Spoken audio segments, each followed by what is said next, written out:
The Living Word in the City, Part 9, The Two Witnesses. Episode 65, The Call to Prophesy. After the chaos of the sixth trumpet, Darnell dreamed of standing before the city skyline, clothed in sackcloth. A voice thundered, "I will give power to my two witnesses, and they shall prophesy for 1,260 days." He awoke trembling. Elisha, sitting beside him, whispered, "I had the same dream." They realized their call was not just to survive the judgments, but to testify openly before the whole city, even as enemies watched. Episode 66, Pike's Counter-Narrative. Pike seized the moment, appearing on every newsfeed. These self-proclaimed prophets are the reason for Chicago's suffering. "Follow me, and I'll restore peace."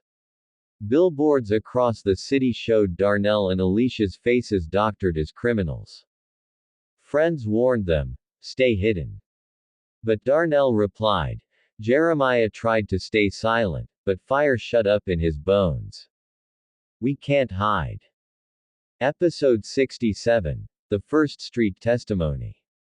On 63rd Street, Elisha and Darnell stood atop a burned-out bus and began proclaiming, "Turn back to the Lord.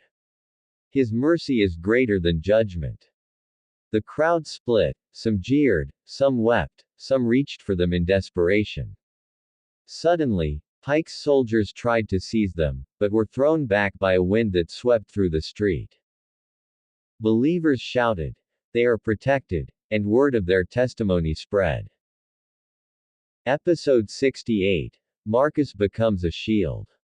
As Darnell and Elisha faced growing opposition, Marcus took a new role. He gathered youth armed not with weapons, but with scripture and songs. Whenever the witnesses spoke, Marcus and his crew surrounded them, singing psalms to drown out curses and mockery. For the first time, Marcus felt he had purpose. "If I can't preach like them, I'll guard them with praise." Episode 69, The Prophets in Bronzeville. Pike set up a massive rally in Bronzeville, unveiling a golden emblem of himself as the city's protector.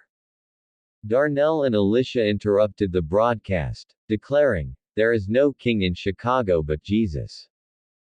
The crowd erupted. Some fell on their knees, others hurled stones. Cameras captured it all, and soon their faces were known across the nation.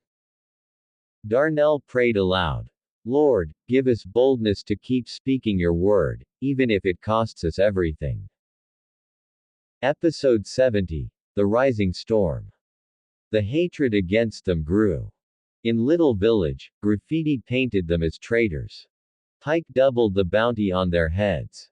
Yet miracles followed their footsteps. Where they prayed, sick children recovered. Where they preached, gang rivalries ceased for a moment of peace. Believers whispered, "They are like Moses and Elijah walking among us." But Elisha confessed to Darnell, "I feel the shadow of death closer every day." Episode 71, The Death of the Witnesses. At a massive confrontation downtown near Millennium Park, Pike's forces surrounded them. For 3 days the city had been in turmoil, and the people demanded an end. Elisha raised her voice, "You may silence us, but you cannot silence his word." Gunfire rang out. Darnell and Elisha fell together, their Bibles tumbling beside them. The city erupted in celebration, fireworks, music, even gifts exchanged. "The prophets are dead," they declared.